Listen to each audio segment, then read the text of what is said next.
in the morning. Super Bowl team and now these haters salty. Rockin' Zenny shades to the championship ship. That Nick Bosa drop him hard like a hit stick. The Jimmy Ward intercept him with a pick six. Like Debo, we gon' knock him like a brick. The Trey Lance play action to a drop back. When the blitz coming quick, the old line gon' block that. RPO with Kyle Hughes, Juice, Mitchell and George Kittle, can't nobody stop that.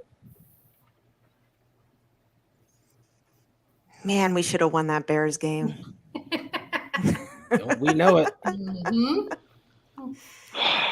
Videos courtesy of NFL.com. Welcome, everybody, to IE Sports Radio. I'm Niners Jess, along with Ty Austin, Maddie B, and your girl Bex. We are the East Coast Red and Gold. What's up everybody? Hey. How's everyone? Doing good. How you guys doing tonight? We're about Lying 10 it in days there. into this off-season depression. It's really going well. It's nice.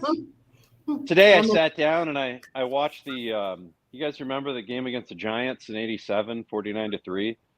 Yeah. Oh God. Do you know what the difference was between Do you know what the difference is between the game that we watched about 10 days ago and that one? We scored a touchdown in the game a few days ago. That was really about the only difference. Yep. Yeah, this week Same we should vibes. be talking about the Super Bowl this week, but we're not. Why? But Okay. why though? Yeah. I know why. Like I what? know why. But why? No, like meaning we should be in the Super Bowl, so we should be. We should be. Yeah. talking yeah, about We that know that. part, yeah. Right. Yes. Right. Yeah. Right. Right. Okay. But yeah, Thank you for that. I was clarity. actually, Yes. it was Good. funny because Christian McCaffrey was asked about, that game, and he's like, I hope they both lose. And, That's right. and then it kind of brought up some like bad feelings for me too. I was like, man, I thought I was over that game. And now I'm just back into, like, oh, No, My we're God. all still salty. we didn't even have a chance. We had a chance. For We had 2 a chance. minutes, about 4 minutes into the game. We had a Yes. chance. We had a chance up until 2 minutes to go in this first half. No, I'm gonna take that back. Up until Johnson got injured, I'm gonna say we had a chance because I still think we could have won it with him, and I'm sticking to that because we had him scared, and we came out firing. That's Yeah. very true. That's true. Yeah. Yep. I feel like the That's chance all right. went away That's all when right. that magic replay didn't show up until after the touchdown. That's what I think happened. I agree. Yeah. So We to me, came back, that tied moment it. is. I agree, but to me, that moment is fixed in time. Mhm. Like the Jerry Rice fumble against the Giants in that game, right? Like has it running touchdown, bloink, right? Just like one of those Weirdest deals. thing Like ever. any other time, Yep. any other time in the first half, Kyle is probably challenging that, right? And we're like, man, why is he challenging that without a thing? And 99 times out of 100, that's probably a catch. And the one time we're like, yeah, let's err on the side of caution. It bites you right in the left butt cheek, right? Like, surprise. It turns out to be, and we don't find out until 4 minutes later after the touchdown's been scored. Yeah. To me, that game completely changes if that doesn't happen. They're taking over. True. That deep play doesn't happen. Brock Purdy probably gets to play the whole game. Yeah. So Hey, Brian. that to me is where it was just like, Yeah. still had a chance, still had other stuff, but didn't have a chance with all the penalties and everything else. Ugh, still better. Still better. Thanks for bringing up all those bad feelings again, Matt. You're welcome. Everybody else was, everybody's like, hey, let's bring it up during the Super Bowl. I liked what Ayuk said for quotes, though. He's like, I'd bet all the money in the world I had on the Chiefs if you're going to do that sort of thing. So I would too. really like that. I would too. All right. Well, the bit of news today.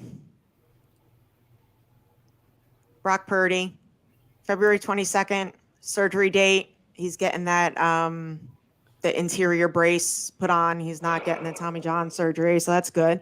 6-month recovery. 3 months he'll be throwing. 6 months he should be good to go. Cross our fingers. Should be good for training camp.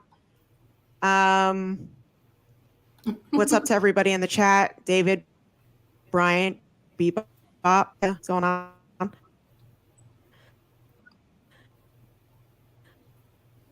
I do need the fur.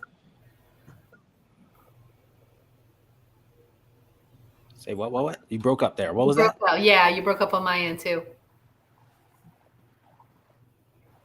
Oh, she's frozen. Oh, man. Jessica's frozen. She just turned Am I into good now? Elsa on us. Little Am I bit. good? You're like, What is going Little on? choppy. You're like in slow motion. Damn. It's like the Matt. It's like the glitch in Matrix. Wi-Fi gods are like yeah, all one over I the was place. gonna say you're catching here. We're catching your Wi-Fi. Whoa. It's all right though. We can pick it back off that. We So will. yeah, We'll be all It's like right. we're trying to pull. It's like we're trying to put on a wool sweater and our skin's too dry. Like it's the same deal. Yep. Like it's catching on my elbow. What's going on you're a here? bit choppy. You're You're better back. now. Welcome back. There you go. We see you. Welcome back. All right. Do-do-do-do-do. So Same my question was, podcast is that Brock you Purdy talked the about. future? We don't know. Oh my God, what is going on? We don't know. I would agree with you, We- Ty. I think, he's got to recover and he's got to be able to get back into form before I think we know the answer to that. And then, I think at the end of the day, there's going to be a quarterback competition. Trey Lance is going to be hungry and going to want to try to prove himself too. So I think you're going to see him try to play at his best level. But I think, Brock is still an unknown with the arm recovery. We have to wait and see what that looks like. But I think if he didn't get injured, he's an unknown. That's yeah, the I one. agree. We talked about this in the past. We're too fast to anoint people. Yeah. Brock Purdy has played 6 regular season games. 6. 1, 2, 3, 4, 5, 6. He didn't How even many have to times? take his shoes off. 6. Sace for our Spanish-speaking brother. That's right. Yes. Remember when James Arthur first came? He played 5 regular season games, and we anointed him the chosen one. Well, let's get some seasoning going on. Let's see a full season or two before we can really assess these guys, especially from the quarterback position. It takes some time. Yeah, let it marinate a little. Let it marinate. Throw it on the grill. Exactly. Before we throw it on the grill and eat it up. Let's let it marinate get some flavor. Yeah. We were halfway through this season and people were calling Trevor Lawrence a bust, right? Yeah. Wow, I don't know what's going on here. That changed. The narrative changed on that very quickly, right? And to me, it could change either way with Trey Lance or Brock Purdy at the drop of a hat, right? I mean, Nick Mullins had some really solid stats his rookie year too. That didn't really pan out all that great. So I'd like to see a little bit of longevity, Purdy, but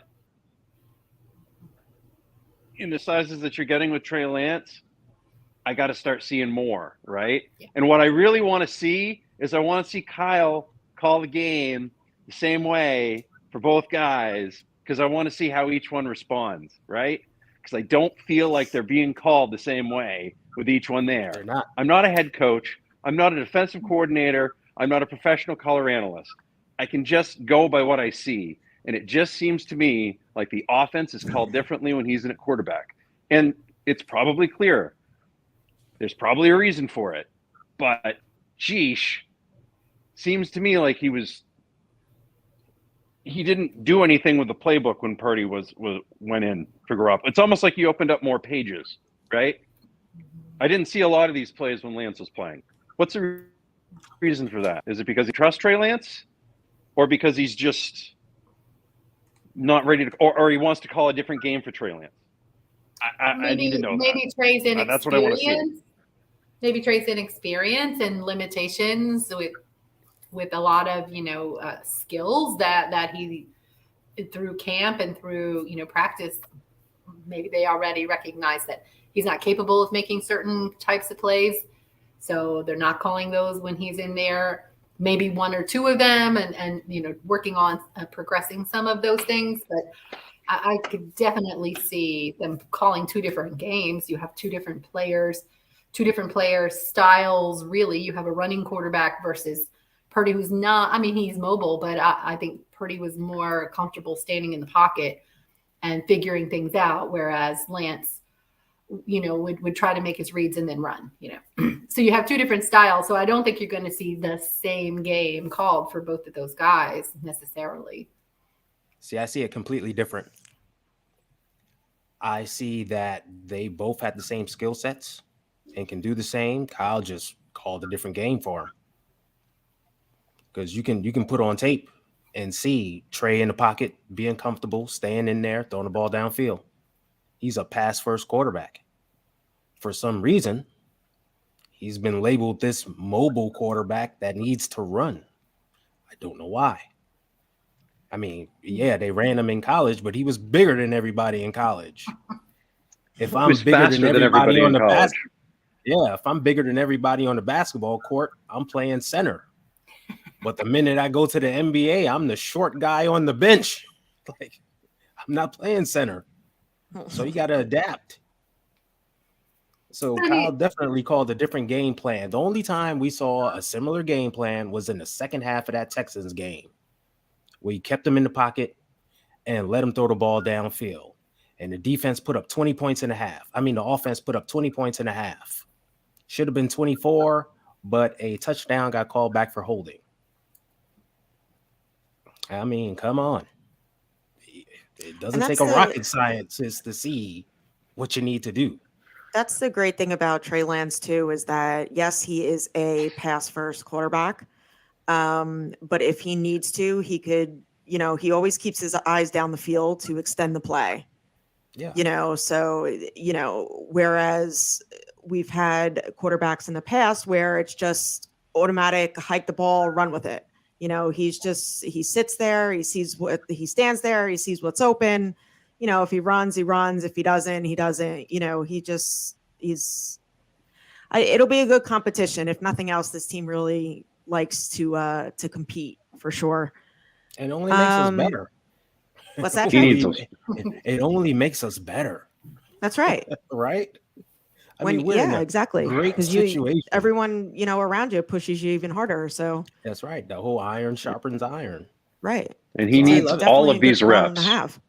Yeah. All of these first team reps in every single offseason, anything that he can get is so important now. Like, he needs to get all of it, show off in all of it, make the most of all of it, right? Just, that's how it is right now. And then when he plays in the preseason, same thing. Take as many as you can. Be Tom Brady. As many as you can. Don't give up the ball. Take as many as you can. Going back to Brock real quick. Fingers crossed that it is the just repair surgery. Yeah. They don't actually when they actually get in there, they don't see it's more damage than it is. Yeah. And they have to do the full reconstruction. So, fingers crossed for that. Yeah. Definitely fingers crossed for that. Do you guys think we add a third quarterback? Oh yeah, most definitely. You have to. Too many unknowns with what you have. If Trey goes down, then what? It's not even that. It's just injury. Yeah. It's just depth. Exactly. That's all it is. That's all. That's the only reason why. Depth. Well, and I think you're still going to see a lot of rookie mistakes out of Trey, even as a and Brock. Well, and Brock. I mean, you are, no matter what, they're both rookies, so you're going to have mistakes. Exactly. They're both. Yeah, I don't think you rely on one guy to be the guy. Yeah. But those are the growing pains we have to live with and understand that it's going to happen. And hopefully it's not a huge mistake. It's one of the smaller mistakes that doesn't hurt us, right? Like if Brock overthrows someone on a play, he overthrows a wide open receiver. All right, you learn from that mistake. You come back a few plays later and you hit that guy. Yeah. That's what we need. So we'll take those growing pains like we did all season and just continue to move forward as long as they develop and keep getting better game by game. That's what we need. Fact. Joe Montana didn't come out of the gate slinging like Joe Montana, right? Like it took him a while to overtake Steve DeBerg. Took him a bit. Yeah. So let these guys build and grow. Steve Young wasn't built in a day either. That's very Yeah, true. right. Everyone remembers the catch, but the pass before the catch, he missed a wide open. Was it Freddie Right. Solomon on the left side of the end zone? Correct, Yeah. and he's still mad about that because he should have had him on that play. He But should that would have have him. given Dallas way too much time, and Dallas would have scored and won. So Exactly. Yeah, I'll take the catch and pointing the too tall and yeah. So But these are the mistakes young quarterbacks do make, and they learn from and they move on and hopefully grow and get better at. So there you go. I don't see people blaming Bill Walsh for that missed opportunity, but anyway. they did, though. They did. Fire Bill. It was ridiculous. I don't know how Twitter would react today to that 49-3 loss to the Giants. Oh my He God. probably wouldn't have made it. They'd be No. running them out of town. Oh my God, it man. would be one big dumpster fire. Weird world. Oh, But they were calling for his head in '82 when they didn't make the playoffs. yeah. This there team were a hasn't couple even. times. This team hasn't sniffed a championship since '57, and you guys are going to throw him out of here? Give me a break. Just there was no Twitter back then. Twitter back then would have been just like or They've been nuts. Right. Facebook, anything like any of it. Ugh. Shudder to think. Yeah, that's true. That's very true. But you're Brian, right. thanks they for the did kind call- words. They did call for Bill Walsh on a number of occasions.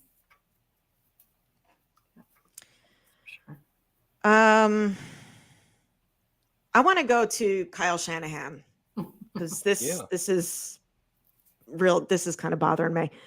I don't know where. I do know where all the Kyle Shanahan hate is coming from, but I don't know why. I mean, I'm lost for words. Like I'm flabbergasted. Like that. Whether I hear that it's lack of leadership. It's he's getting our quarterbacks hurt. Why? I don't see it. I mean, this is football. It's a violent sport. But lack of leadership? Yeah. Can someone explain this to me? No, we cannot. Yeah. Because we're in the same boat as you. I see all of the rhetoric out there, and it makes no sense most of the time. It's Kyle. Kyle's terrible at a coach. Look what he does to the quarterbacks.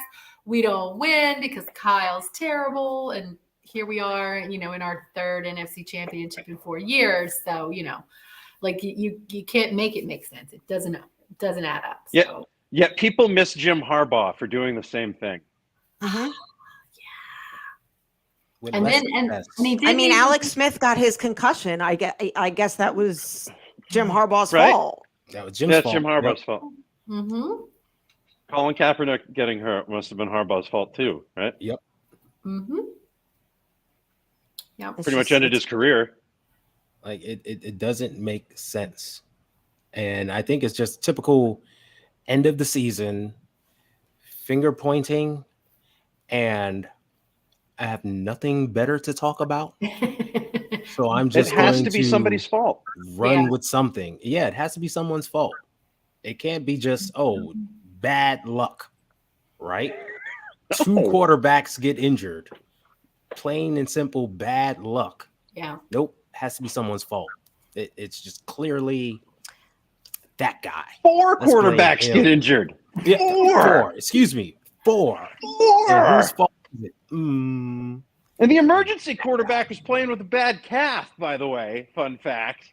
Yeah, but that's I'll Kyle's tell you fault what too. makes me angry. Can I tell you what makes me really angry? After Go ahead. watching the Pro Bowl last week, Yeah. where the hell were Kittle and Juszczyk and McCaffrey and Debo? Why didn't we just go like fake passes the rest of the game? What did you have to lose at that point? Anything? Nothing? I don't care. Like, empty the playbook of every trick play that you have ever thought of. Run it out of all these sets that you've been doing all year so that everybody thinks that you're running, and sneak a couple back in there. because it looked to me like you've got some athletes who can chuck it, right? And that's just one of those deals where you're desperate. There's nothing you can do. You can either put the quarterback in that can throw it 5 yards, maybe, or you can take a shot at it, right? Like, there were years that Walter Payton was probably the best quarterback the Bears had, and he was their starting running back. Yep. So it would have been one of those games, and you pull it out, and then you hope that Jimmy's healthy enough to start in the Super Bowl, right? But whatever it takes. The only thing that irks me about that game a little bit, it's like all this imagination that I hear about and all this creativeness. Where was it, right? You know, like where was it in this case? Where was some of it? Because it seems like some of the reverses, some of the screens, some of the other stuff that are constantly done, were they all getting snuffed out? No, it just seemed like it was like, we're just going to run it, and that's going to be it. That's what we're going to do. So if that was the case, so be it. Maybe they were saving it for later, but that seemed like a missed opportunity to me. Like just empty it out, figure it out, right?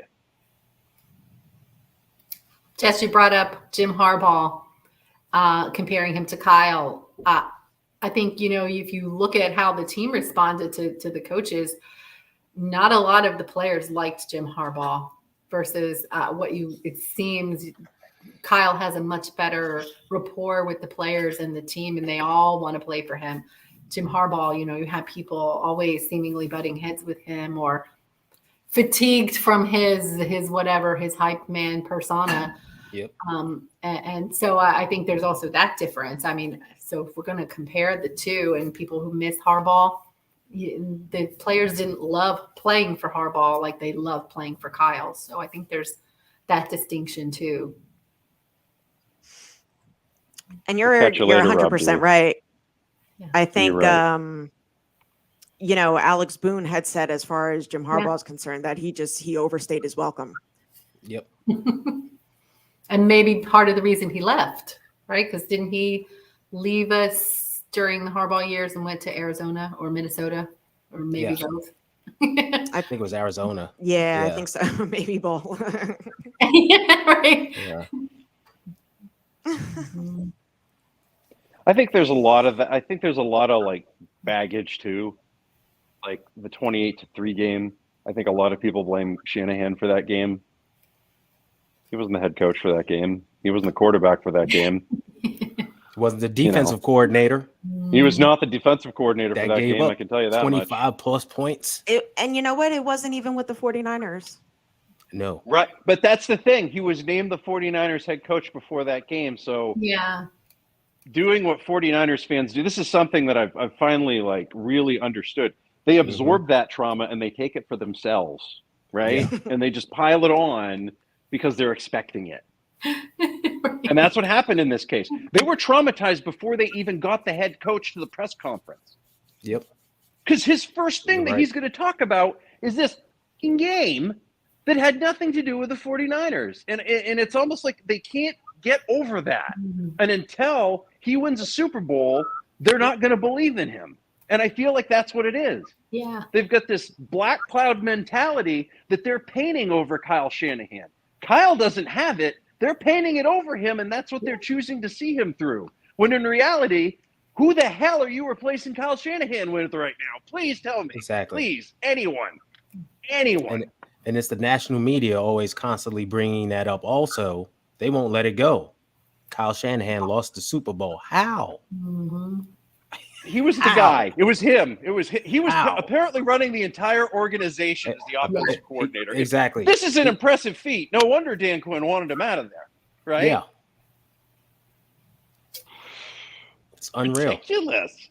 It blows me away. I've never understood it. I don't know if it's I don't know what it is. I'll never understand it. But it's almost like everybody was against this hire from the beginning because of that one game. Mm-hmm. Like that one. I don't know. It makes no sense to me. It makes no sense to me whatsoever. Yeah. He almost had Matt Ryan, who was like, Matt Ryan wasn't in the prime of his career in 2016, gang. Okay? Like, he wasn't. He had a really good receiver in Julio Jones, and a really strong running game. Does it remind you of any teams that the 49ers have had in recent years where they just had one really good receiver and a really solid running game? And he almost got them and they almost got them all the way through the Super Bowl, right? Yep. Imagine how the world would be different right now if Atlanta had won that Super Bowl. I think your perception of Kyle, everybody's perception of Kyle is different. Instead of them saying, oh, he's going to prove it to us, they'll be like, we know he can do it. Yeah. I think that's the difference right now. They still don't believe in him. And they won't until they see the ring. But Jim Harbaugh, he's a legend. Figure that out. With no Yeah, ring. that I'll never understand. None. And coughed up the ring. He had it. He had it in his hand, and he called timeout instead. So, eat a sandwich, a warm sandwich on the beach, and I hope there's sand in it.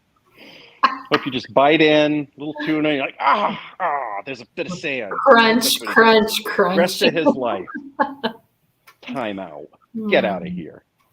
So I'm still stuck on the whole thing of lack of leadership, but I'll get over that. It's just dumb. It's pure stupidity.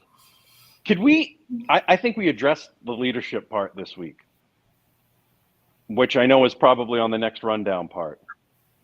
Behind the scenes, everybody, we don't go over the rundown part. We just get together and we talk each week. But I think getting Steve Wilks in there as your defensive coordinator, I think where I need to see the leadership on this team is on the defensive side of the ball. When those 15-yard Dre Greenlaw penalties are getting whipped around everywhere, right? Yeah. These late hits, some of the spearing penalties that we saw this year that were just like, what planet are you on? Yeah. What are you doing? They didn't even want this in '84. They definitely don't want it now. I think Steve Wilks coming in is going to have that little extra level of don't do that. Okay, let's not do that. This is a home run hire. I think that's going to help on that leadership side. And I think you're going to start seeing the defense.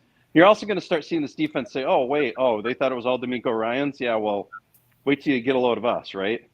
If you go back and look at the stats this year, the pass rush from this year, even though Nick Bosa was amazing, wasn't nearly as good as 2019. Yet the secondary was a little better, right? They kept getting a little better. Now you got a guy like Steve Wilks in there who's really good with defensive backs who can bring them to the next level. If you can get this defensive secondary straightened out so that 3rd and 4th and long and these stupid-ass long bombs that bit them all year, we just got lucky and had a few called back by penalty. You can get rid of those, and then you can get a little bit more pressure from the ends. You can get a little bit better run defense. Now you're really doing something, right? And I trust that Steve Wilks can do that. And I think that just that aura, that guy, I think that helps the leadership portion of it. I don't think you're looking for leadership with coaches. I think you want leadership with players. But I think if you have good people, and everything that came out of Carolina was, hey, I'd run through a wall for this guy. Well, you got a guy that like that, and then you still got Chris Kachurik. You got a bunch of guys out there that want to run through walls. They want to run through walls. They're going to listen to, how to maybe go around the wall so that they can do some more damage, right? Staying. I There you go. So yes, He reminds me of the defensive version of Bob McKittrick.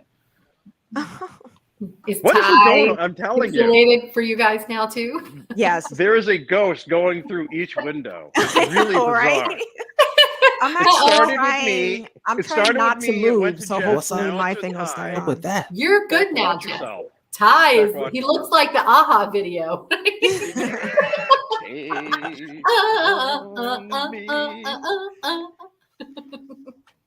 Right? He does. Oh my The way he, goodness. pencil pixelates and changes. It's like one of those Earth variant. It's like one of those alternate Earths that Doctor Strange and America Chavez went through in the Multiverse of Madness. He's in like Earth 737 right now, the AHA universe. It's great. Did anybody do that crazy market, Omega Mart in Vegas, where you walk through the cooler and go into like this whole entire light show of crazy stuff? It's kind of like that. Oh man, I wouldn't We be never surprised. lose Ty. I know, right? Crazy. So with Steve Wilks being a DB's guy, who do you think will benefit more? Like what player or players in particular in the secondary? Charvarius Ward, because I think he has the talent to go next level. And I think when you get next level coaching in there, that's going to be a guy. To me, Charvarius Ward hit his peak of the season in week 15 against the Seahawks. I don't think he was healthy after that. I don't think he was healthy after that game fully. And he wasn't prime Deion Sanders during that time, right? Like, which is really the level that you want somebody at. And it's a hell of a, like, hey, wow, he wasn't prime Deion Sanders. That's a really tough comparison, right? But that's what you want the guy to do. But it seemed like after week 15, he wasn't able to hit that same standard. I don't think he was healthy. Yeah. I don't think he was fully healthy at all. I think from after that game, that was his peak. Then after that, he kind of wore down. I think you're going to see him kind of recommit this year. I think he's going to be able to stay healthy through the rest of the season. And I think he's going to commit to being, that shutdown guy. I also think Diamador Lenore is going to be able to take that next step to kind of fit into that two role, right? Like, I know they looked at him as a nickel for a little bit, but boy, if you can get Emmanuel Mosley back this year and make him the slot corner, make him the nickel corner, I like that a little bit more than Jimmy Ward doing it, right? And I really liked it with Lenore on the outside. I was just going to ask if you would prefer Mosley or Ward, especially knowing that Wilks likes the nickel look a lot too. I would be shocked if you see a little more Hufanga in that kind of, almost like that. He might be a linebacker. He might be a corner. Mm-hmm. He might be a heavy blitzer here, or he might be like super zone guy, right? Like, I think he's a guy that could end up doing that. So, and I wouldn't be shocked if they're probably going to draft somebody defensively. The other guy that I really think could do really, really well with this is Sam Womack. I think Sam Womack will be really good. I saw enough from him this year to make me ask why I didn't see more of him this year. Does that make sense? Like, why didn't I see more of him? I think the whole secondary will benefit. I'd also like to see Ambry Thomas step up too. I know this year was kind of iffy for him, but I'd like to see him step up, and Diamador Lenore as well. I mean, kind of started to come into his own, and so I think this is a really good hire. Going back to some people, I know some people wanted Vic Fangio, and yes, I do like Vic Fangio, but scheme wise, I don't think that he would have been changing the scheme. And Kyle specifically said he wanted to, in other words, if it ain't broke, don't fix it.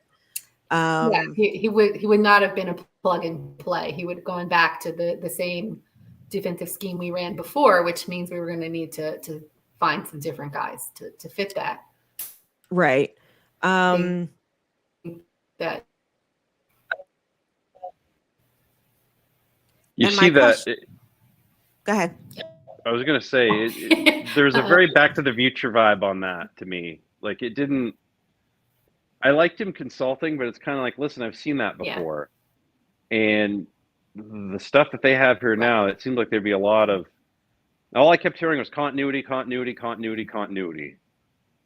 I didn't think there was going to be a lot of continuity with Fangio. It was more like Back to the Future with Fangio, right? You're going to get Alden Smith out of retirement? Is that the plan? Is that what we're doing?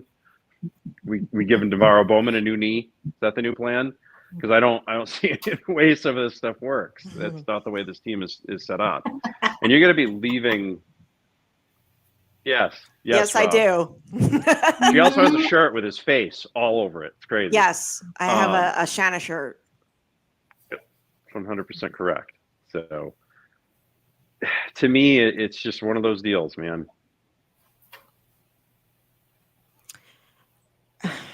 So before Ty just went all crazy, I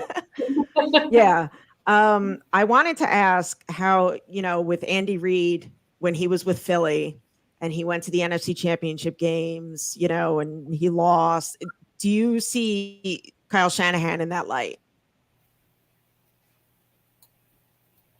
Go ahead, Becca. Do I see him in that light?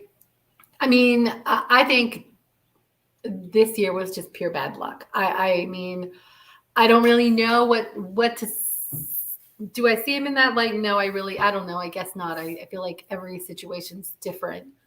But not challenging that call this year is probably going to haunt him and plague him that he didn't make that call. But I don't know. I think success is going to come. It's just gonna, it'll be there. You've got to take your licks, I guess. I don't know. Yeah, I don't know about comparing him to Andy Reid and his days in Philly. I mean, I guess you could. That's some. I think if you give these coaches more time than you give some of these other coaches, like there's nothing in here that makes me think that Kyle Shanahan doesn't know what he's doing, right? Like, and you're not going to have. There's nobody out there as a coach that's really going to come in and be an upgrade over him. So at this point, it's going to be kind of one of those deals where, like, to me, this is his job until he either A, doesn't want it, or B, it seems as though he's completely lost touch. And that doesn't seem to be the case at all. I think there are a few guys that things aren't quite hip-hoppity with, whether that's Jimmy G, whether that's Jimmy Ward. I guess he doesn't like guys named Jimmy. That's fine. Right? It's just whatever it is. However that goes, whatever caused it, don't really care. It seems like everybody else still wants to play for him, seems to know what's going on. He gets along with the GM gets along with him, the team president gets along with everybody. The salary cap guy knows what's going on. Seems like you get a pretty good brain trust there, and as long as you keep running it back every year, like if they've already rebuilt this roster on the fly 3 times. Like, really, like outside of cores and switching cores and everything else, they've done a pretty good job of it. Like, what else do you want? Like, look at, I hate to say this, but look at the Eagles. They gave Howie Roseman plenty of time. He's restructured 2 organizations. Now all of a sudden a team that never been to a Super Bowl outside of that one year with Terrell Owens getting hot after they stole him from us, basically. Because once again, we were too stupid to figure out. 81 No, yeah, Charles Haley and Terrell Owens, man, 2 guys that I look back on and I'm like, figure it out. I don't care what it is, figure it out, or send them to the moon. Like, don't send them to don't send them to a place where it's going to come back and bite you. Yeah. Right. Yeah. Like, I don't see anybody else that's going to come in and do anything better. And for now, I just think that's the way to go. And to your point, if we keep running it up to the edge, eventually we're going to get across the edge. Like we keep going back to the NFC Championship game. We're going to, if we keep bouncing right back every year, 4 or 3 out of the last 4 years, eventually we're going to get across the line. It's going to happen. It just is.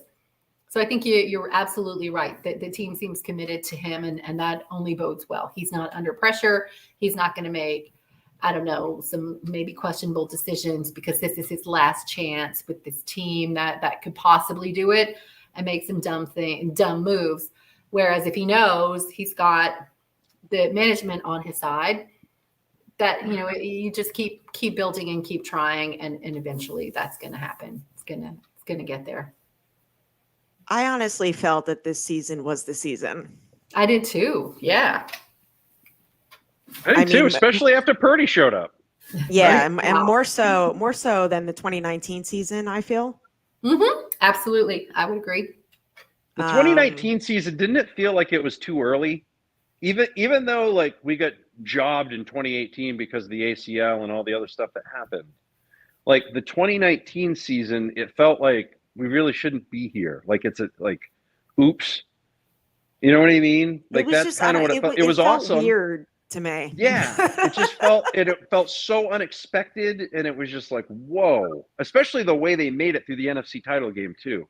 That's another thing that reminds me of things. Like, 49ers had a really easy time in that NFC title game. Yeah, they did.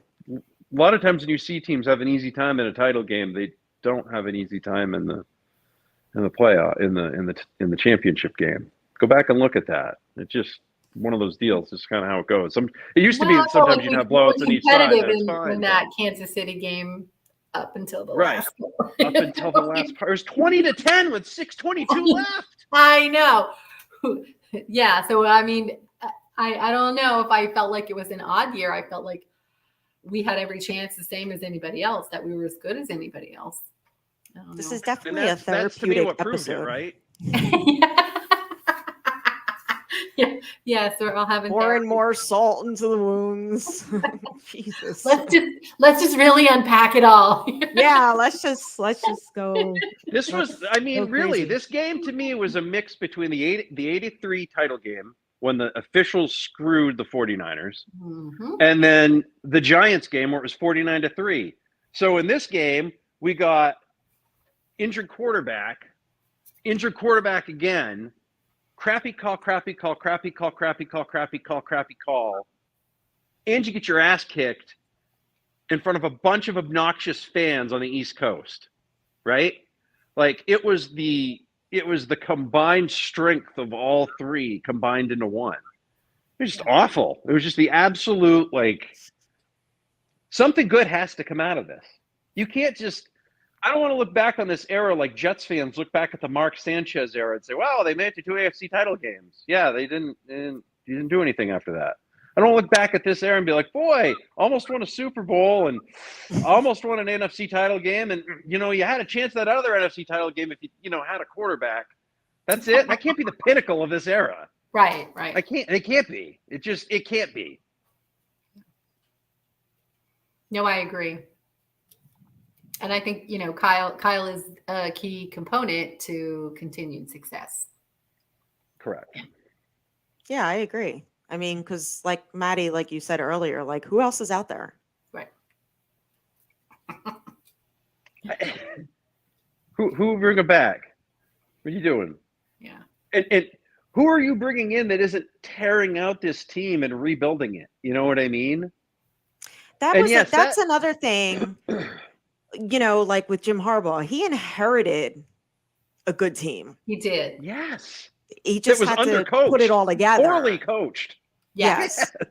Shanahan, what did he inherit?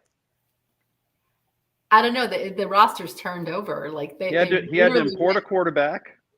None of your receivers are here. I don't think any of your offensive linemen are here. I think after the first year, there was one player remaining on the roster out of everybody, and that was it.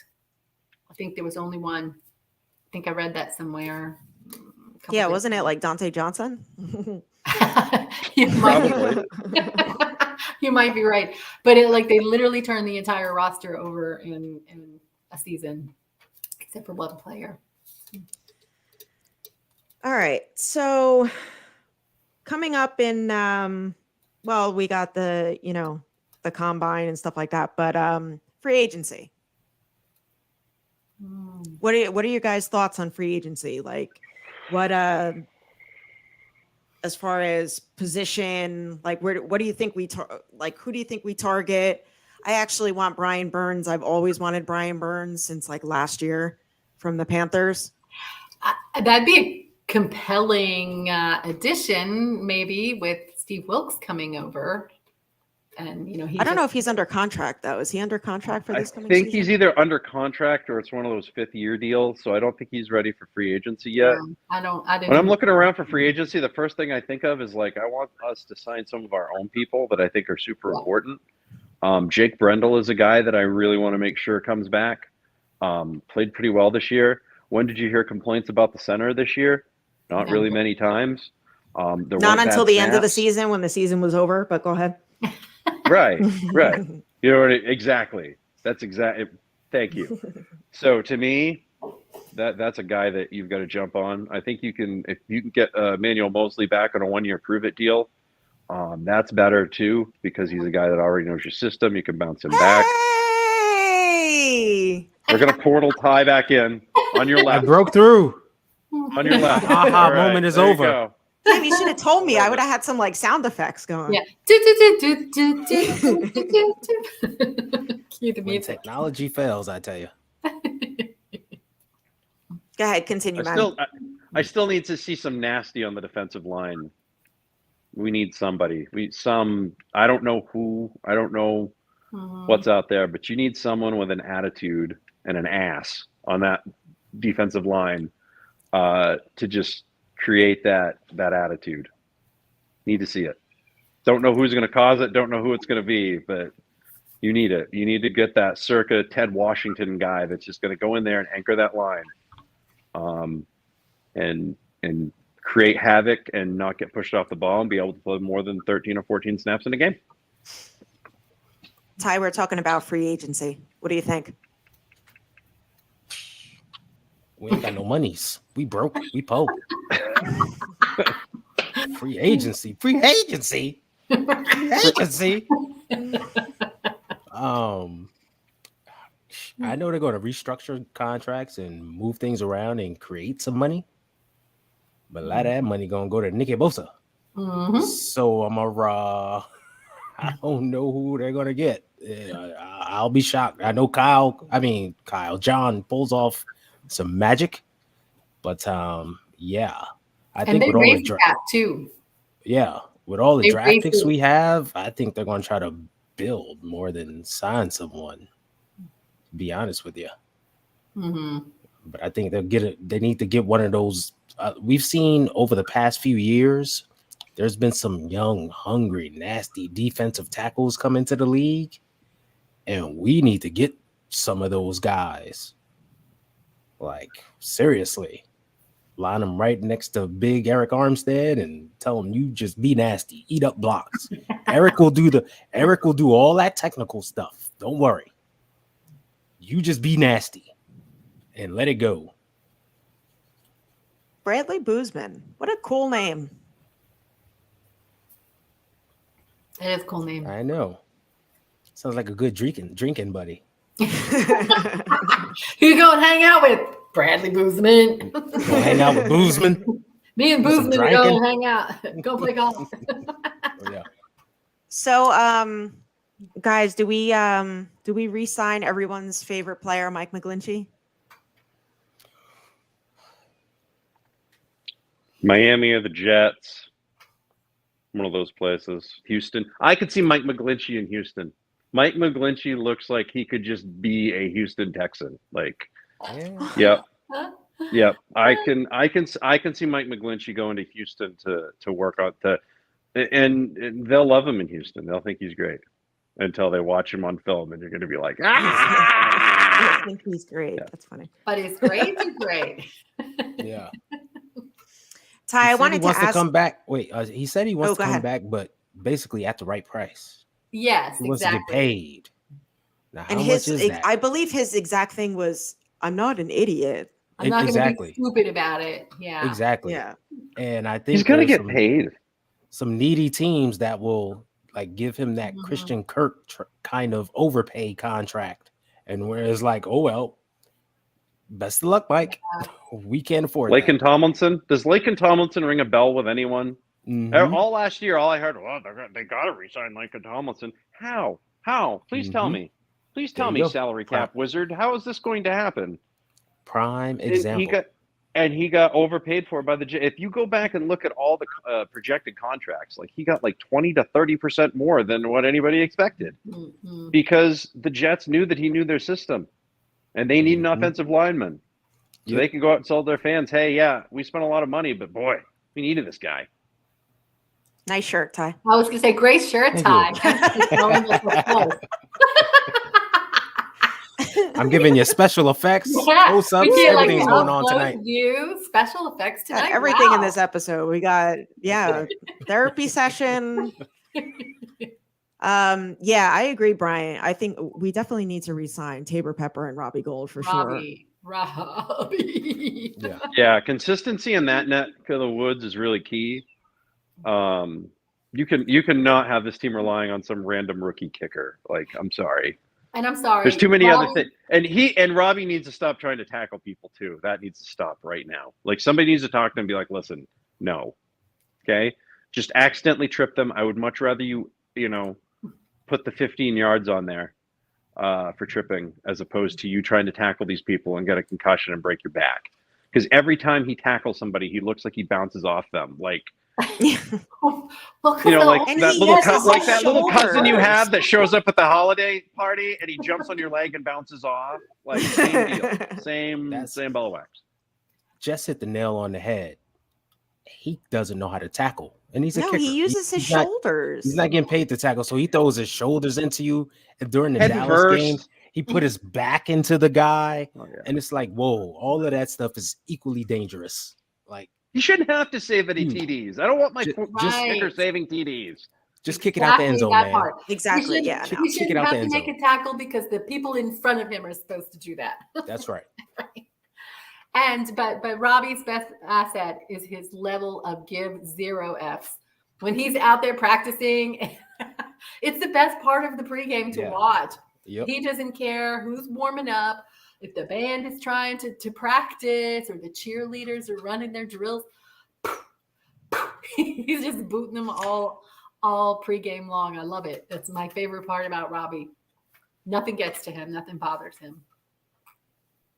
Yeah, and Yeah, but 90 he game shouldn't- Wolfaz.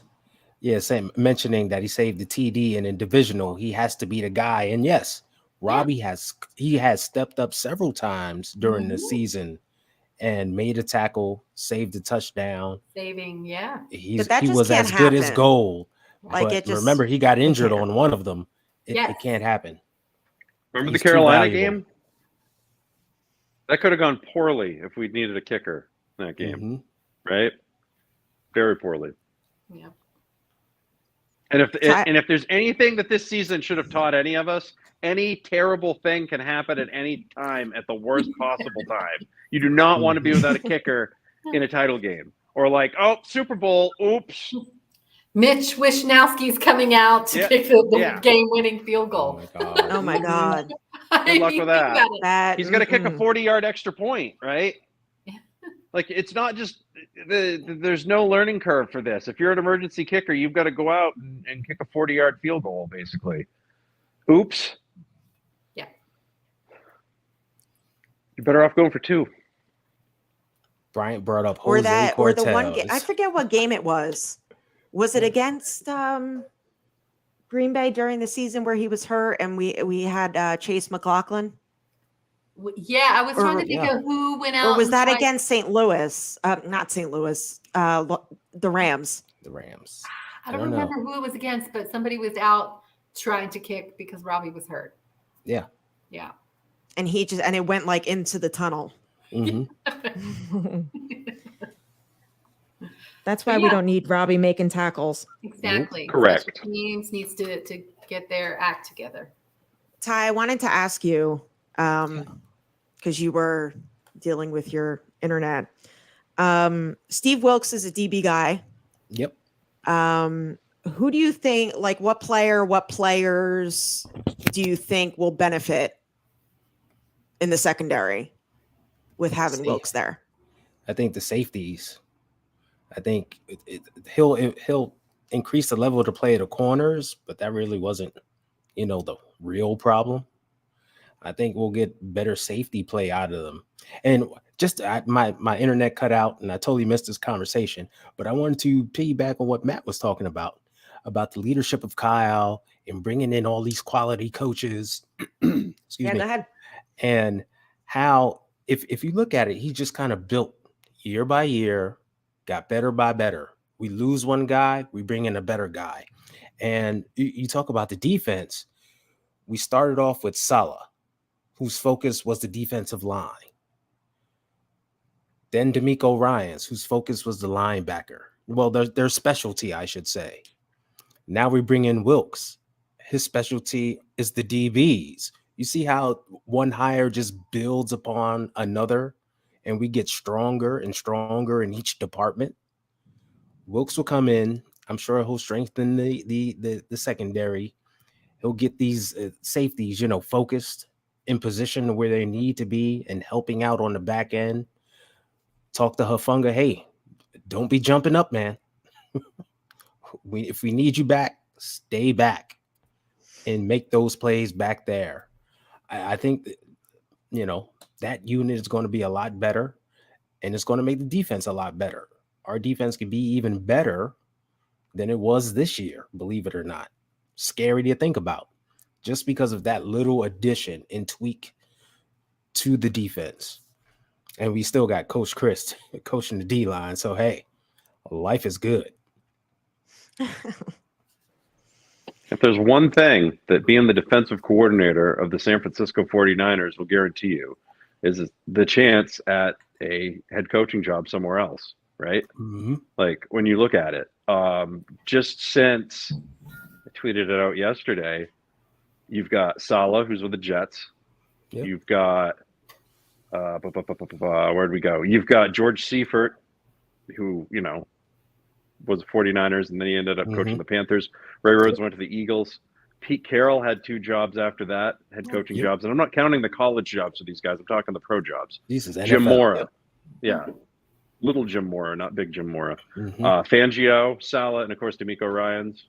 And then even Chuck Studley had a little interim gig with the Oilers in 83 after being the defensive coordinator in 81 and 82.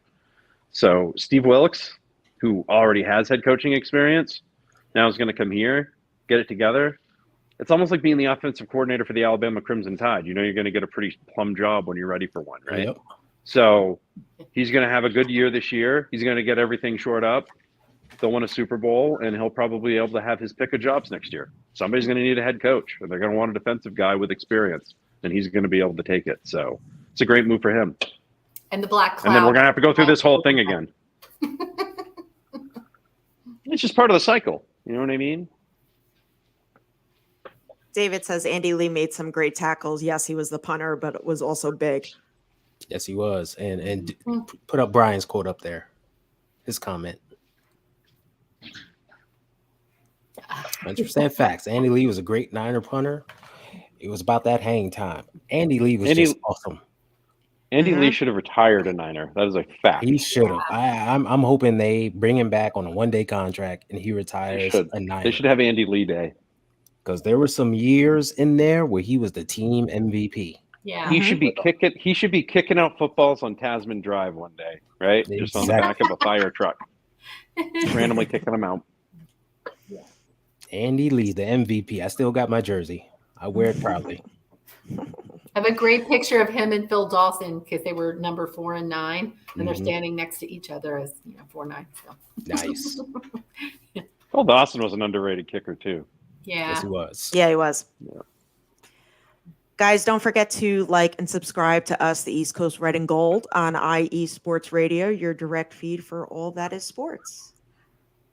And of course, as you know, for the last 8 years, IE Sports Radio has been bringing you amazing content. There's all sorts of stuff on there. There's athlete and coach interviews. There's tailor-made shows dedicated to all the major sports cities around the world. There's us. I've seen some Charlotte and Chicago's, I believe.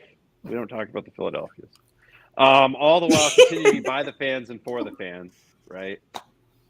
I'm going back to Philadelphia next year. I don't care if that game is on a Tuesday night. I'm going. I'm definitely bringing my daughter with me to save myself, but I'm going.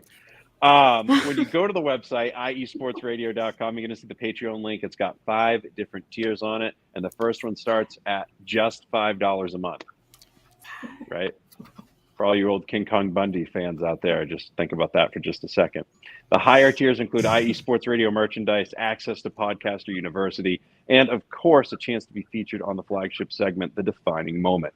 Thank you for making IE Sports Radio your direct feed for all that is sports. Again, that's iesportsradio.com. Thank you. Thank you. Hi, Sin. Hey, Sin. Ty, I wanted to ask you this as well. People comparing Kyle Shanahan to Andy Reid with Andy Reid's time during in Philly. When he was in Philly. Yes. Are there similarities there? It's just because they were always a perennial favorite. I think they reached the NFC Championship game, 4 and 5 years in a row, or some weird number like that. A high amount of times, but didn't get to the Super Bowl. But the one time, and they lost it because McNabb started throwing up. So that's why they're drawing the comparison That's why that is. So it, like I said, like we said, we all mentioned this earlier. It's that time of year, and people have nothing better to talk about, so they're going to point fingers and draw comparisons and make comparisons for things that don't really equate, but they're going to put it into their narrative, and it's very unfortunate because it makes no sense. At the end of the day, none of it makes any sense, and it's not relevant to what's going on with the 49ers. You can go back into history and learn a lot of things, but you can't just extrapolate things so easily, right? And just be like, oh, that's got to be what it is. Like I'm an old guy and I'm like, okay, well, I'm going to go back and compare this to those old NFC title games that we lost, right? And yeah, it's kind of the same deal. And each time the team came back stronger. When they lost in 83, they came back in 84 and they won the Super Bowl. They should have gone undefeated. They didn't. They lost to the Giants in 86 in the worst way possible. They lost 49-3. They're the 49ers. They're not supposed to give up 49. They're supposed to score 49. That's how that works. They didn't. Joe Montana got carted out in an ambulance. While John McVay said at halftime, he'll probably come back in the game. It'll be fine. I watched that halftime interview today. That was like John McVay could. I wouldn't want to play poker with the guy.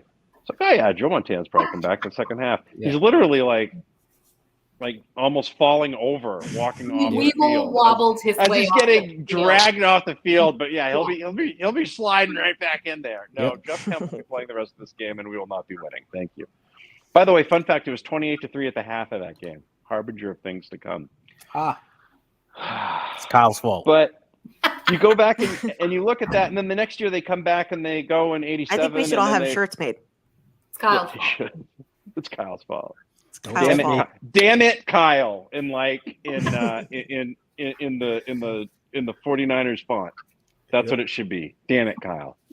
Big old damn it in 49ers spot. Right, exactly. Same Kyle's thing. Fault underneath. Yep.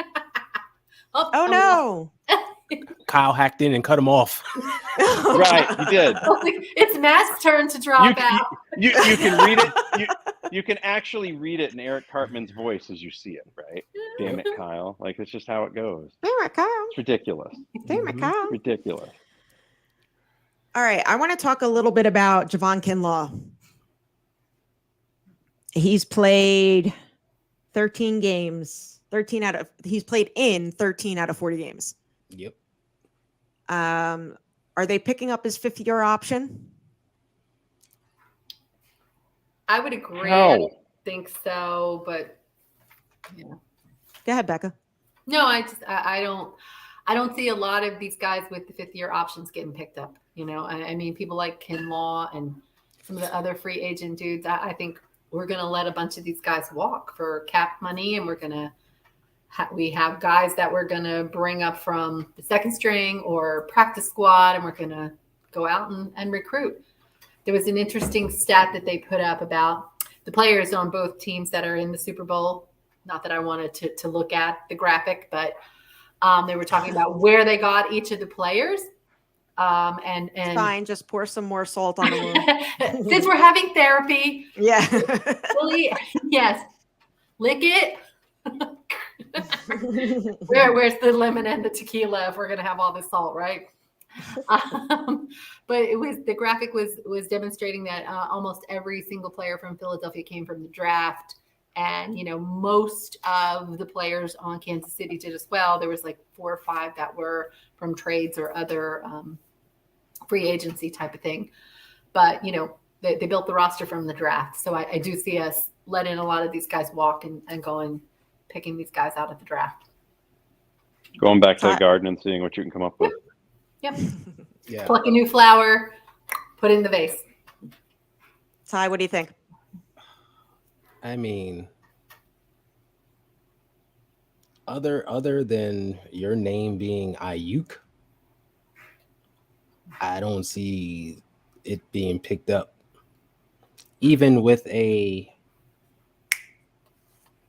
Colt McKivitz. Remember, he was in that draft as well, so he's like coming up for that 5th-year pickup. And talking about him being the potential right tackle.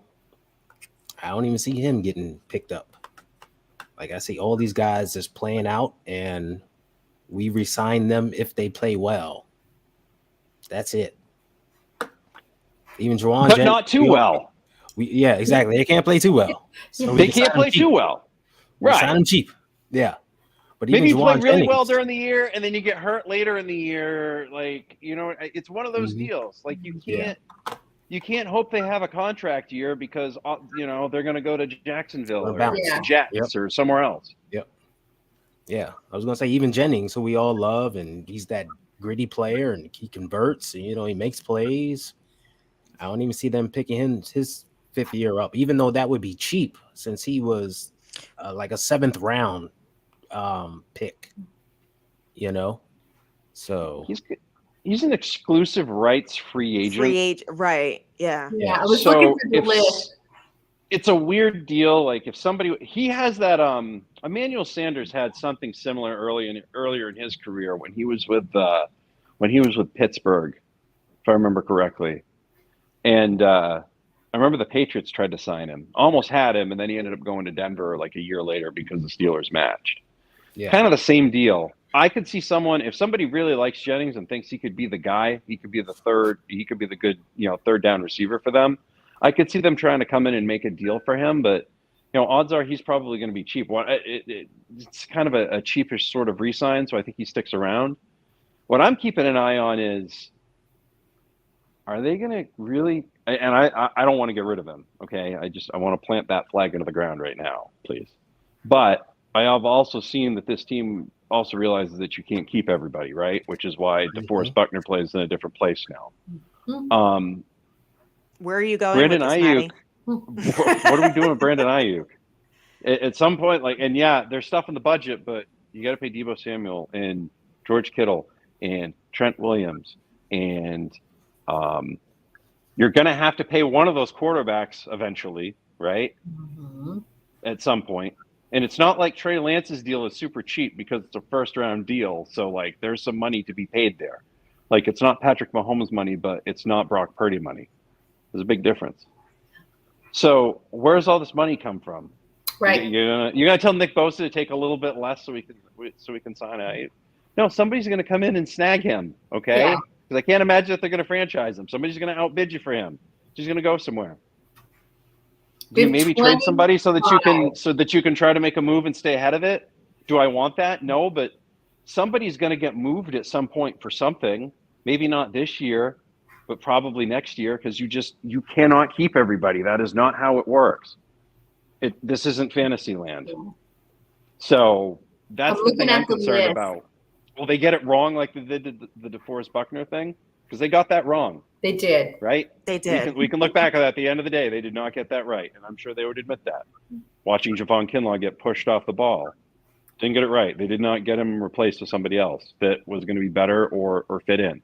Maybe they've learned from that. They can do that better. But I'm concerned about what they decide to do. Do they decide to trade Debo instead, or do they decide to trade Ayuk?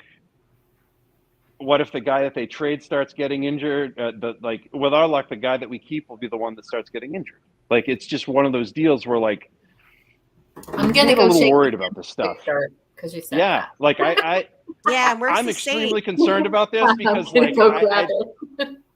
I've seen Ayuk develop every single year, and I know he's not done developing yet. What is he going to be with a unthrottled quarterback in that pocket? I'm just dying to see that because I don't want to see it happen somewhere else. Well, I don't think we pick up Kinlaw's 5th-year option, and I think Ayuk sticks around. I think so too. I think we make it happen. I mean, this team, needs to stay together to an extent, and I truly believe that we definitely make it happen. He's the New Orleans Saints Cap Olympics, as I like to call it. We're not in cap hell like them. Actually, we're top 10 in cap room. It's not it's not a huge number, but better than a stick in the eye. Yeah, by some weird cap matrix, This year things are tight where we have like 8 to 10 million to play with right now, but they'll restructure contracts. The cap will go up, and at the end of it, we'll be somewhere around the 25 to 30 million dollar range in cap space somehow. They already increased the cap by a significant amount. It was like 15 million or something. So yeah, for but, this, And also when Bosa gets his deal, do some this weird. Wait, hold on. Do some Restructure. weird kind of cap matrix in 2024. We're going to somehow have 50 million in cap space available. So it's just re-signing these guys right now, getting them under contract, and then next year we'll have even kind of more money to play with. So provided they hit in the draft. That's the key. They The key don't to have this it. right now is for them to restock the areas and improve in the areas that they need in the draft, right? Did we Yeah. really think that Brock Purdy was going to be the guy out of the draft that helped increase that quarterback room to where it needed to be? No. I saw it all the way. Oh, yeah. Me too. But yeah, I I did read too. that. I read that the from person day that one. ever told me, the only person that told me about Brock Purdy was my best friend's dad. He goes, "You really like that Purdy kid?" I'm like, "He's never going to play." He's like, "I'm telling you, if he plays, he's going to play well." I'm like, "Whatever, buddy." Sure enough, Bob was right. Shout out Bob Jameson. You were 100% correct, sir. Hey guys, do you have any other Niners recommendations besides letters to 87? You could look up The Genius with for Bill Walsh. It's a good history of that. That's a good history. There's a couple of different Walsh ones that you want to read. You want to read Walsh's, and that he wrote with I think he wrote it with Lowell Cohn, or he had him ghostwrite for him. It was either him or another dude. I can't remember who it was that wrote it. You want to read his, and then you want to read the one that David Harris wrote, and then compare and contrast the two. You'll get a little bit different stuff in there. Also, Steve Young's autobiography is a really good one, if you haven't read that yet. I thought he mentioned Steve Young over there. I thought he kind of mentioned Steve Young in the comments already that he Oh yeah, that one's a good one. I'm not inside. If I was inside, I'd have them all in front of me. So yeah, there's quite a few. The history of the 49ers is really good. I really like John Brody's Open Field. That really shows you like how things were, how rough fans were, how they used to throw beer bottles onto the field. You had to wear your helmet walking off the field. Johnny Unitas and John Brody are walking off the field one day, and Johnny Unitas is walking off with Brody, and Brody goes, "You're walking off with me. You better put your helmet on." Johnny Unitas goes, "What are you talking about? I heard that. This is a home field." He goes, "Yep. So go ahead and put that helmet on." Sure enough, he puts the helmet on, and clang, right off the helmet. John Brody goes, "See, I told you. Wear your helmet when you're leaving Keezer." No, walking off the field. Wow. Yeah, good times. Good times. That one's a good one. Open Field by John Brody is a really good one. John Brody was the original Jimmy Garoppolo. He was. He was like. And speaking great comparison. Speaking of Jimmy G, Great can segue. we say that he's just about done? That's it. He's gone. Until I see him on at this point, clearly something has gone on with him and Kyle. I cannot wait to see what it is. And it'll come out eventually in some, some sort of shoot podcast or whatever it is, like they used to do that wrestlers used to do, right? After they'd retire, they'd flame everybody. Somebody Now Siri's will come in going and off talk on about somebody's that. phone. Siri was going off on my watch, and what's weird a about it is I didn't wild say night. anything. It's just like I don't know. I don't need anything. But if you did you guys read the Kawakami column in the Athletic this week? No. No, I don't really read his stuff because he blocked me. Yeah, I blocked. So I kind of like he blocked me on Twitter, so I kind of like boycott his stuff. He has some blocked sort of in me there. because I warned someone that he's a blocker. I said, "Be careful what you say to him; he'll block you." And he blocked me for saying that. I don't know. See, I don't talk to these guys on Twitter because they seem like I don't know. They just seem super sensitive, and they just meld you in with all the other Twitter writers. He definitely is. Yeah, Which dramatic. whatever. There's Grow up. unfortunately that's 2023 nowadays. Oh no, so I've been No, this blocked is for like 2012. like I don't know 7-8 years already. I've That's been amazing. blocked for a Yeah. long Jess is out there time. getting blocked on Twitter. anyways, in the article, even he alludes to something happening in the relationship between Jimmy and Kyle in the days, weeks leading up to the NFC title game.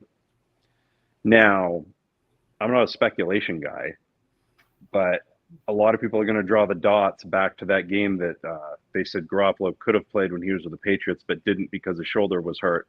And they're like, oh, we don't trust that your shoulder's hurt or whatever. Well, I mean, clearly, maybe it was, maybe it wasn't.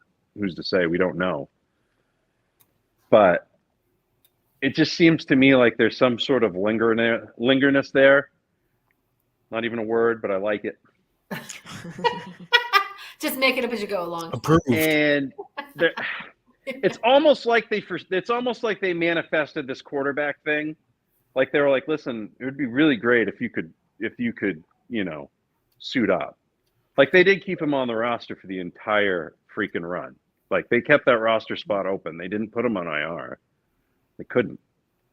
So whatever it was, whoever got sat on the bench for that, would that have been the difference on the defensive line? You don't know. But if you could have brought in Jimmy off the bench, even after being cold for that long, wouldn't that have been a hell of a lot better than Josh Johnson possibly? Or was he like, nope, there's no way I'm coming back to play, and this is my first game, even in an emergency, because I'm setting myself up for failure because I'm not going to be here next year? Did he go into business for himself? We don't know. But that seems to be what some people are trying to draw to. So be prepared for those takes coming up. Great. I can't imagine. Exactly what I was thinking is that they probably wanted to reactivate him, and he said, not a chance. And then now, like, that's completely soured. You're not going to ask, can you blame him? Well, I mean, yes and no. Like, you're getting paid a whole lot of money. It's football. So do your job. On one hand, on the other hand, if you're Jimmy, you're like, I got to protect my my situation. But at the same time, you're here we're paying you a lot of money to be that guy. And if you're never was he cleared or wasn't he cleared? Right. At the end of the day, like, that's what I want to know. Was he cleared or was he not cleared? Or was he in one of those deals where, like, the doctor cleared him, but it's really up to the player? And he's like, hey, I don't know. But at the end of the day, that's a foot injury. Like, how many times do we see those get completely done? Or my personal favorite, somebody plays with a calf injury and then they tear their Achilles, right? Mm-hmm. Like, one of those deals sort of happens all the time. Do you really want him coming back 8 weeks off of this injury when it's supposed to be an 8 to 10 weeker? And you're like, hey, well, guess what? You get to start Veterans, in Lincoln Financial Field, Veterans Stadium Generation 2. Have fun with that, right? Like, probably better than here. Let me hand the ball off for the whole second. Oh, it would have been way better. But like, he's probably thinking of it from it's not really setting up for a perfect situation there, right? Or I don't think anybody would have held that against him. Look, you're in the worst of the worst situation where your main quarterback is going down, your backup guy is going down, and now you're reactivated and you're probably quasi healthy, but who knows?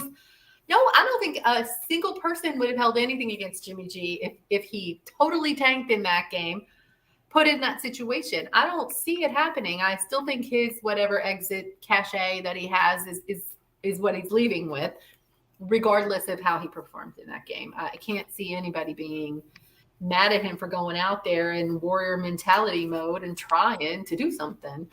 But I would hope so, but I'd like to think people are logical. I could see some people on Twitter being... Of course, there are people who hate Kyle. Right. Right. There are going to be people that'll crap all over Jimmy for that too. But I think most people will come to agree that was courageous and not a great situation that he walked back into for the first start after being injured. I don't see people who are evaluating him taking and holding that against him. But if it's the other way around where he was cleared to play and didn't want to, that's a whole other problem. I only have one question. If he wasn't going to play, why was he there? 3. Right?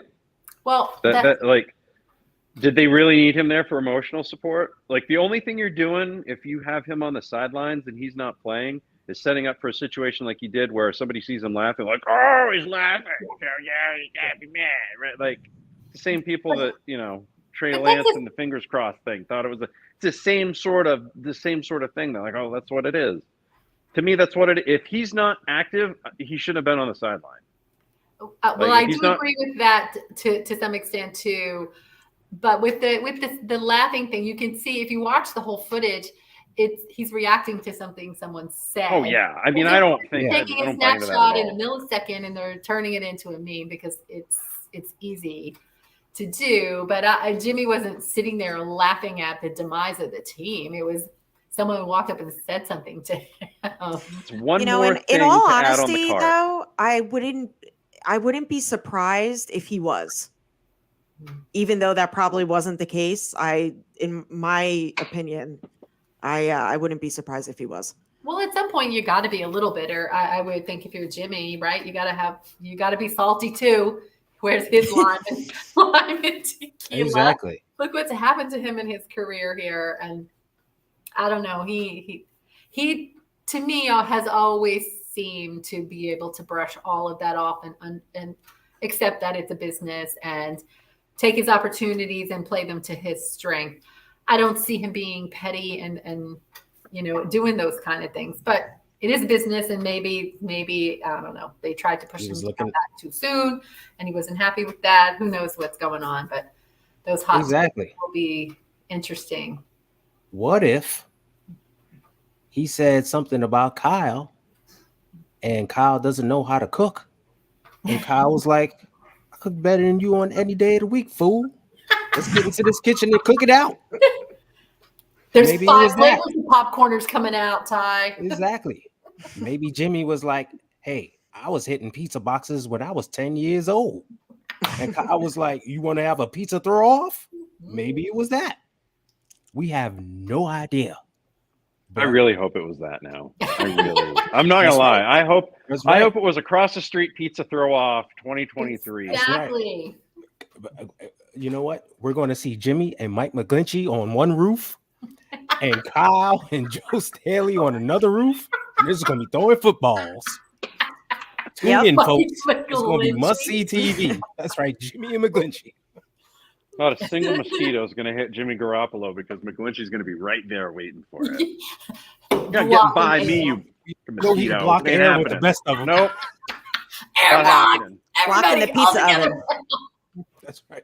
He wouldn't even be able to block the pizza oven. The best part about like his post-playing career is he's going to be able to. He doesn't have to be an analyst, right? He doesn't have to do anything. He can just be a mime because he already knows how to do the box. He already knows. I was waiting for Becca to drink. That was very unfair. I was waiting. I saw her take that drink. I was like, I got to put the mime out now. Right? Well timed. Jazz hands. That was perfect timing. Oh my gosh, that's hilarious. Kyle and Jimmy should have a passing competition. Winner keeps the team. It's like an elimination chamber match, Winner right? takes all. Like it's the same deal. Like I'm totally down for it. Put a contract on a poll and go from there. Let's roll. Right? Like the fishing pole with the dollar bill. You'll do a ladder match. You'll put the contract at the center of the ring, and whoever climbs the ladder gets the contract. The loser leaves town. Right? Same deal. All right, guys. Where do you think Jimmy ends up next year? Not just as an aside. We don't have to get into some big thing about this, but where do you think he plays next year? Jimmy? Man. Yeah. Ooh. Either the Raiders or the Jets. I'm thinking Jets myself, but the Raiders are going to be looking for somebody too. I'm picking. Because don't forget, Josh McDaniels is with the Raiders. They were in New England. Oh, how much of that system does he remember? That's a complicated system to remember. How much of his mind did he purge? How much of that did he purge to make room for Kyle's system? That's right. True. My money's on dark horses, New England or Washington. Oh. Washington came out today and said they think Sam Howell's going to be the starter this year. Fun fact. Interesting that you mentioned that. Is that a posture? Possibly. I don't think he ends up in New England because I think they believe in Mac Jones. And I also think if they don't believe in Mac Jones, I also think they believe in Bailey Zappi. I think they feel like Bailey Zappi is their Brock Purdy. Keep an eye on him if you're trying to keep stock in young quarterbacks around the league. He could really flourish under Bill O'Brien as well. I could see that. But they went back to Mac. It's weird. They did go back to Mac. We'll see. Either way, like I could see him getting hurt again. Like you need a backup quarterback in this league. Yeah. I think he ends up. I think he probably ends up in Vegas if Aaron The Rodgers Titans. doesn't go there. The right? Titans was the other one I heard too. I could see him with the They Titans. need a quarterback there. Yeah. They need and they got to make a decision on Ryan Tannehill. The other team I could really see him ending up with if they do a decent Jacksonville impression this year on spending money, is Houston. Yeah, I was going to say that too. But I think they're Because going to draft. I don't think they believe in Davis Mills. someone.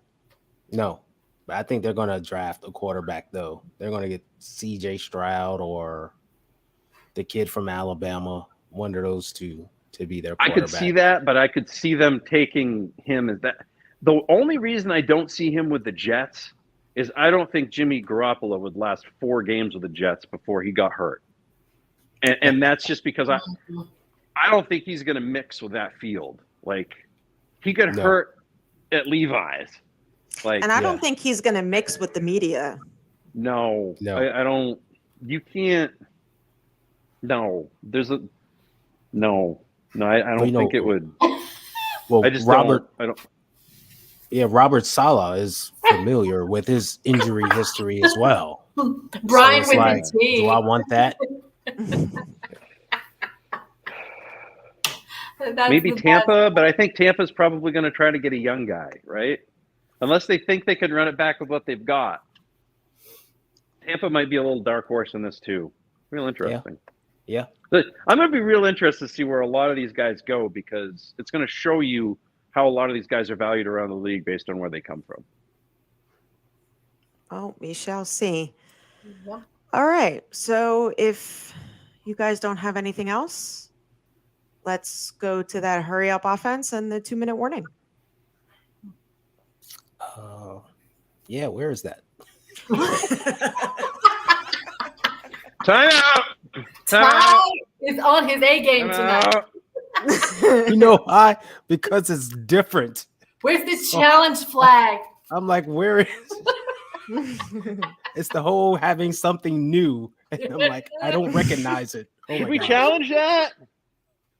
I threw the flag. I already threw the flag. Ooh. It's been a threw the night, folks. flag. It's been a night. Wow, what a night Is it this has challengeable? been. Okay. Here, Kyle, this is how you throw a flag, okay? Here we go. Ah. All right. And we're off. East Coast Red and Gold. Tune in every week.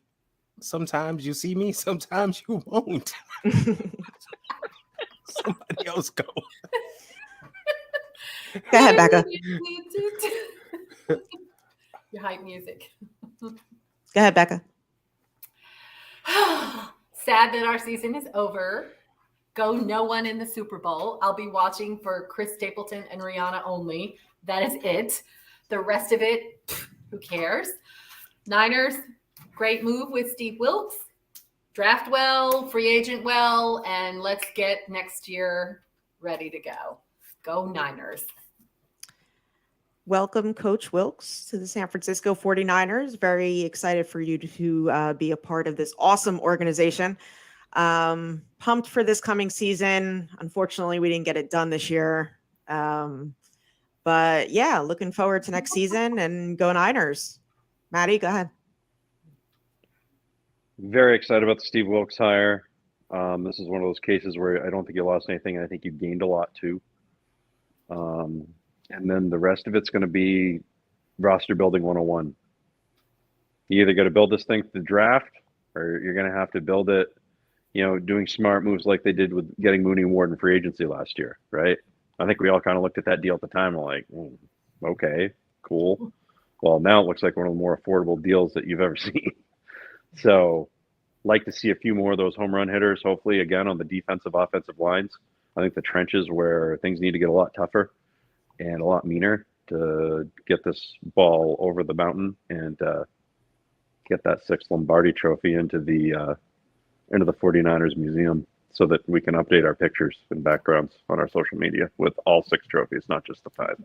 Heck yeah. Boom. Did I get that in right before the end? You did. Well done. He's professional. Yeah, folks. John Candy over there? And I Thanks, was sweating everybody. Like Harris Burton too. Okay. Thanks, everybody. Go Have a good Niners. night. Thank you for your support. Thanks, Don't forget to go like and Niners. subscribe. That's right. Let's go. Woohoo! And of course, for the upstart 49ers, they're 6 yards away from Pontiac. 3rd and 3. We'll see a pickup sometime on the right side, possibly. Montana looking, throwing in the end zone.